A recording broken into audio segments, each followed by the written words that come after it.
Hello दोस्तों, प्रवीणर्स में आपका स्वागत है। आज हम अलजेब्रा का चैप्टर नंबर 5 प्रोबेबिलिटी स्टार्ट करने वाले हैं। मैंने मेरे easy methods to score 75 plus marks in maths के पार्ट 1 एंड पार्ट 2 दोनों वीडियोस में एक्सप्लेन किया है कि यह चैप्टर कितना इंपॉर्टेंट है और इजी भी। हाँ, और इस 2020 में पोर्शन 25% रिड्यूस हो गया है, लेकिन प्रोबेबिलिटी को टच नहीं किया गया क्योंकि इसमें रिड्यूस करने लायक कुछ है ही नहीं। तो स्टार्ट करते हैं एक इजी चैप्टर से, प्रोबेबिलिटी, जो कि इंपॉर्टेंट भी है। प्रोबेबिलिटी, इसे मैं वन सम चैप्टर कहता हूं। हाँ दोस्तों, मैं आपको एक सम सॉल्व करके दिखाऊंगा और आपको पूरा चैप्टर समझ में आ जाएगा। लेकिन उससे पहले कुछ चैप्टर के बारे में। दोस्तों, जब भी कोई घटना घटती है तो उसके अलग अलग परिणाम होते हैं, रिजल्ट्स होते हैं। उन परिणामों की संभावना मतलब चांसेस फाइंड आउट करना, यही प्रोबेबिलिटी है। बस अभी के लिए इतना ही एक्सप्लेनेशन काफ़ी है। अब एक सम देखते हैं। The example is 1 die is rolled. Find the probability of the number getting on the upper face is even. दोस्तों, सांप सीढ़ी खेलते वक्त में हम लोग वो डाई का यूज़ करते हैं जिसके ऊपर 1 2 3 4 5 6 ऐसे अंक लिखे होते हैं। अगर हम यह डाई थ्रो करेंगे तो ऊपर कौन से नंबर्स आ सकते हैं? Very easy, 1 2 3 4 5 and 6। अब देखो यहाँ पर टोटल कितने आउटकम्स मतलब कितने परिणाम हम लोगों को मिल रहे हैं। Very correct, total 6। अब इन 6 नंबर में से इवन नंबर्स कौन से हैं? ये तो बच्चा भी बता देगा, 2 4 एंड 6। तो टोटल इवन नंबर्स कितने हैं? वो है 3। तो अब हम देखते हैं इन 3 इवन नंबर्स के चांसेस मतलब प्रोबेबिलिटी कितनी है। वेरी सिंपल, इसे लिखते हैं 3/6, 3 1 जा 3, 3 2 जा 6। तो प्रोबेबिलिटी हो गई 1/2 और प्रॉब्लम सॉल्व। बस यही है प्रोबेबिलिटी चैप्टर, और कुछ नहीं है इसमें। डिफिकल्ट यह वर्ड इस चैप्टर को दूर से ही सलाम करता है। यह एक प्रॉब्लम आ गया, समझो सभी प्रॉब्लम्स तुम्हें आ गए। लेकिन दोस्तों, इस तरीके से लिखने पर हमें मार्क्स तो नहीं मिलेंगे ना। यह तो जस्ट एक एक्सप्लेनेशन था। तो चलो अब थोड़ा मार्क्स भी कमाते। सबसे पहले जो हमने 1 to 6 तक नंबर्स लिखे हैं उसे हम ऐसे कर्ली ब्रैकेट्स में लिखते हैं और उसे सैंपल स्पेस कहते हैं। इसलिए ये S, कैपिटल लेटर S से डिनोट करते हैं।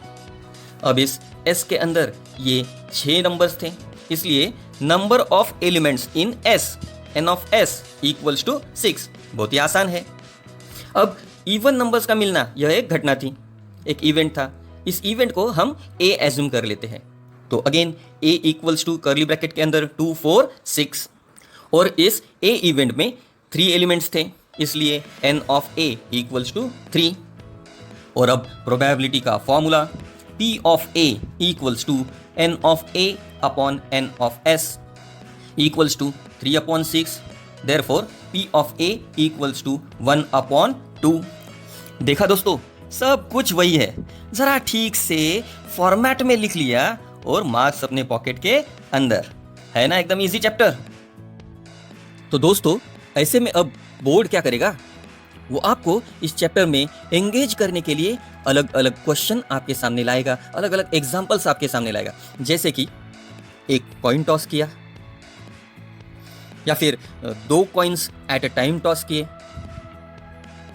या फिर ऐसे भी हो सकता है एक की जगह 2 डाइस थ्रो किए। हाँ, एक बॉक्स में 1 से 10 नंबर लिखे हुए कार्ड डाल दिए, या फिर 0 1 2 3 इन नंबर्स को यूज करके 2 डिजिट नंबर बना दिए। और खेलने के जो पत्ते होते हैं, प्लेइंग कार्ड्स, अरे वही इक्का दुर्री तिर्री, वो गुलाम रानी राजा वाले। हाँ, तो इन 52 कार्ड से एक पत्ता रैंडमली निकाला। ऐसे बहुत से एग्जाम्पल्स होंगे, और इन सबको ठीक से देखोगे तो समझ जाओगे क्वेश्चन का रूप बदला है, सोल वही है। Very simple examples. इसलिए मैं इस चैप्टर को वन सम चैप्टर कहता हूं। हाँ, लेकिन मैं आपका साथ एक सम बताकर छोड़ने वाला नहीं हूं। दोस्तों, अब इस चैप्टर के प्लेयर्स से मिलते हैं। जो MCQ या 1 मार्क क्वेश्चन में आ सकते हैं, और इन्हीं की वजह से चैप्टर और ज्यादा अच्छे से समझ में भी आ जाएगा। तो प्लेयर नंबर 1 है रैंडम एक्सपेरिमेंट। यह वह एक्सपेरिमेंट है जिसमें हमें सभी पॉसिबल रिजल्ट्स एडवांस में ही पता होते हैं। इनमें से किसी भी रिजल्ट को हम गारंटी से प्रेडिक्ट नहीं कर सकते, और सभी रिजल्ट के आने के चांसेस इक्वल होते हैं। यह वही एक्सपेरिमेंट है जो मैंने अभी अभी आपको एक्सप्लेन किए। अब player number 2 outcome. In random experiments के रिजल्ट्स को आउटकम कहते हैं। याद है ना डाई का एग्जांपल 1 2 3 4 5 6, हाँ यह आउटकम है। Now player number 3 equally likely outcomes. मतलब यह वो आउटकम्स है जिनके आने के चांसेस इक्वल होते हैं। शोले फिल्म के कॉइन की तरह नहीं, दोनों साइड में सेम इमेज। हाँ, डाई एग्जांपल के आउटकम इक्वली लाइकली आउटकम्स है। Now player number 4 sample space. जो भी रैंडम एक्सपेरिमेंट्स होते हैं उनके सारे पॉसिबल आउटकम्स का एक सेट, इसे कैपिटल एस या ओमेगा से डिनोट करते हैं। इस एस सेट के अंदर के एलिमेंट्स को सैंपल पॉइंट्स कहते हैं, और एस के अंदर के total number of sample points को एन ऑफ एस लिखते हैं, जैसे हम लोगों ने पहले भी देखा है। अगर एन ऑफ एस फाइनाइट है तो उसे फाइनाइट सैंपल स्पेस कहते हैं। For example, a card is drawn from a pack numbering from 1 to 50. So therefore S equals to, in curly bracket, 1 2 3 and so on up to 50, and therefore n of S equals to 50. अब कुछ important tips. First, एक coin को 2 बार toss करना या 2 coin को एक साथ toss करना एक ही बात है। सेकंड, एक डाई को 2 बार थ्रो करना या 2 डाइस को एक साथ थ्रो करना एक जैसा ही है। मेरा ख्याल है आप ये फिर से ठीक से सुन लेना मैंने क्या कहा है। And now player number 5 event. Random experiment के आउटकम से रिलेटेड जो भी घटनाएं होती है उन्हें इवेंट्स कहते हैं। उन्हें A, B, C जैसे कैपिटल लेटर से डिनोट करते हैं, एक्सेप्ट S। जैसे हमने देखा था इवेंट A, इवन नंबर्स, जो डाई के आउटकम से रिलेटेड था। अब यह इवेंट अकेला नहीं होता, इसकी भी खुद की एक टीम होती है। तो चलो अब इस इवेंट्स की टीम को भी देख लेते हैं। यह 9th स्टैंडर्ड के सेट्स चैप्टर के जैसा है। सो टाइप ऑफ इवेंट्स, और इन्हें समझने के लिए हम वही अपना डाई का सैंपल स्पेस यूज करेंगे। So first one is certain और श्योर इवेंट। यह एक ऐसा इवेंट है जिसमें सैंपल स्पेस के सारे सैंपल पॉइंट प्रेजेंट होते हैं। मतलब S equals to 1 2 3 4 5 6। Event B है नेचुरल नंबर लेस देन 7, तो B होगा B इक्वल्स टू 1 2 3 4 5 एंड 6। यहाँ पर B में आप ठीक से देखोगे तो उसके और S के सारे एलिमेंट्स सेम है। That's why B is certain और श्योर इवेंट। अब आगे देखते हैं 2 इम्पॉसिबल और नल इवेंट। यह एक ऐसा इवेंट है जिसमें सैंपल स्पेस का एक भी सैंपल पॉइंट नहीं होता है, जैसे कि यह C event, numbers completely divisible by 7। अब 1 to 6 में यह नंबर है ही नहीं, इसलिए C इज इम्पॉसिबल इवेंट। इसे इस तरह से लिखते हैं एम्प्टी सेट के जैसे, और इसमें कोई भी एलिमेंट नहीं है, इसलिए n of C equals to 0. Third event is simple और एलिमेंट्री इवेंट। इसमें सैंपल स्पेस का सिर्फ एक ही पॉइंट होता है। फॉर एग्जाम्पल D इवेंट है नंबर ग्रेटर देन 5, तो D में एक ही एलिमेंट रहेगा 6, and n of D equals to 1, and therefore D है सिंपल और elementary event. Fourth event is complement of an event. इसे ठीक से समझ लो। समझो एक A इवेंट है और उसमें S में से कुछ सैंपल पॉइंट्स हैं। अब उन सैंपल पॉइंट्स को छोड़कर S के बाकी के मतलब रिमेनिंग सैंपल पॉइंट्स का जो भी इवेंट होगा वह ए का कॉम्प्लीमेंट इवेंट होगा। इसे एक बार फिर से रिवाइंड करके ठीक से सुन लेना।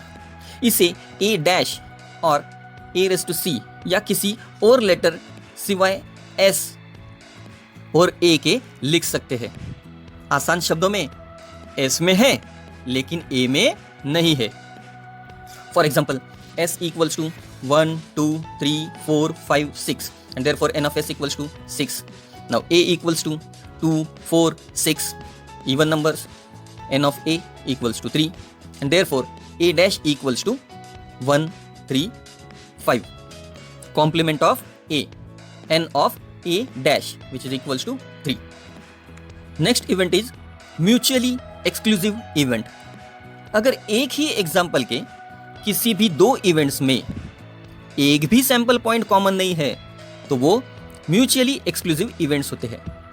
अभी अभी हम लोगों ने जो ऊपर एग्जाम्पल देखा उसमें ए और ए डैश में कुछ भी कॉमन नहीं है एंड दैट्स व्हाई वो म्यूचुअली एक्सक्लूसिव इवेंट्स हैं। और last sixth one, exhaustive event.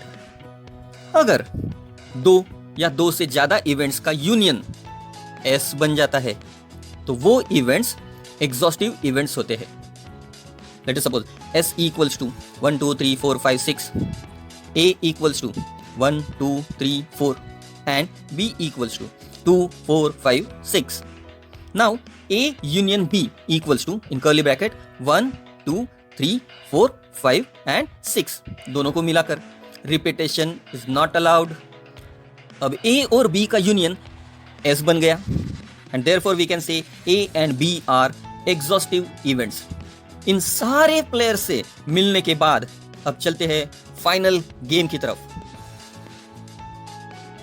सबसे पहले MCQ से स्टार्ट करते हैं। Question number 1, which number cannot represent probability? Option is A 2/3, B 1.5, C 15% and D 0.7।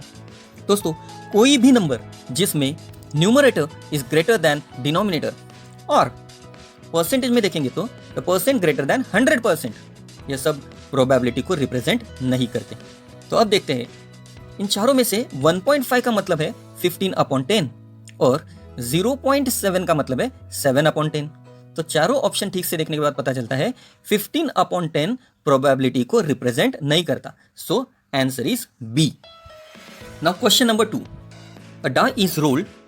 What is the probability that the number on upper face is less than 3? Very easy sum. हमने पहले भी किया हुआ है। S equals to 1 2 3 4 5 6 and therefore n of s equals to 6. Now event A means less than 3. So A equals to 1 and 2 and therefore n of A equals to 2. Now formula P of A equals to n of A upon n of s equals to 2/6. 2 1s are 2, 2 3s are 6 which is equals to 1/3 and therefore the answer is B. अभी मैं आपको explain कर रहा हूँ पर जब आपको practice हो जाएगी तो आप खुद ही समझ जाओगे कि a die is thrown का मतलब होता है 6 और less than 3 का मतलब है जस्ट 2 numbers 1 and 2, 2/6 मतलब 1/3। ये इतना फास्ट हो जाता है। Now let's move to question number 3. What is the probability of the event that the number chosen from 1 to 100 is a prime number? Here s equals to 1 2 3 and so on up to 100 and therefore n of s equals to 100. Very easy. Now event A is prime number. तो चलो देखते हैं इसे ढूंढा कैसे जाता है। सबसे पहले 1 to 100 नंबर्स लिख लो, फिर 1 को कट करो, वो प्राइम नंबर नहीं है। 2 को सर्कल करो और सारे इवन नंबर्स को कट कर दो, फिर 3 को सर्कल करो और 3 के टेबल्स के सारे नंबर्स को कट कर दो। अब 5 को सर्कल करो, 5 के टेबल्स के सारे नंबर्स को कट करो। ऐसा करते जाओ और अब जो नंबर बचेंगे वो ये ऐसे नंबर्स होंगे जो और भी किसी नंबर से डिवाइड नहीं होते, वो सिर्फ खुद से डिवाइड होने वाले नंबर है या फिर 1 से डिवाइड होने वाले नंबर है। तो यहाँ पर देखते हैं ऐसे कितने नंबर है टोटल। ओके, ये है 25 numbers and now therefore P of A equals to this 25 upon 100. So 25 1s are 25, 25 4s are 100 equals to 1/4 and therefore the answer is C. Now question number 4. There are 40 cards in a bag. Each bears a number from 1 to 40. One card is drawn at random. What is the probability that the card bears a number is multiple of 5? तो यहाँ पर देखते हैं s equals to in curly bracket in 1, 2, 3 and so on up to 40 and therefore n of s equals to 40. अभी event को देखते हैं. Event a is multiple of 5. मतलब इसमें क्या होगा? a equals to in curly bracket 5, 10, 15, 20, 25 and so on up to 40. So n of a equals to 8. Easy है. And therefore p of a equals to 8 upon 40. 8 1 8, 8 5 40. So equals to 1 upon 5 and the answer is A option. Now question number 5. यह question अभी मार्च 2020 के exam में आया था, board exam में आया था. So the question is, if n of a equals to 2 and p of a equals to 1 upon 5, then n of s equals to question mark. The answer is, first, p of a equals to n of a upon n of s, which is formula, and therefore now substituting values, p of a means 1 upon 5, which is equals to n of a means 2 upon n of s. Now simple cross multiplication करके देखते हैं. So n of s into 1 equals to n of s to the left hand side and 2 into 5 is 10 to the right hand side and therefore n of s equals to 10 and answer is option A. तो दोस्तों हमने यहाँ पर problem set 5 का question number 1 solve कर दिया है. तो आज के लिए इतना ही. जल्दी प्रोबेबिलिटी के सेकंड वीडियो में मिलते हैं और आगे के क्वेश्चन सॉल्व करते हैं. तब तक इस वीडियो को अच्छे से स्टडी करो और एक बात, चैनल को सब्सक्राइब करो, लाइक करो और दोस्तों से शेयर करना मत भूलो. All the best my dear maths winners.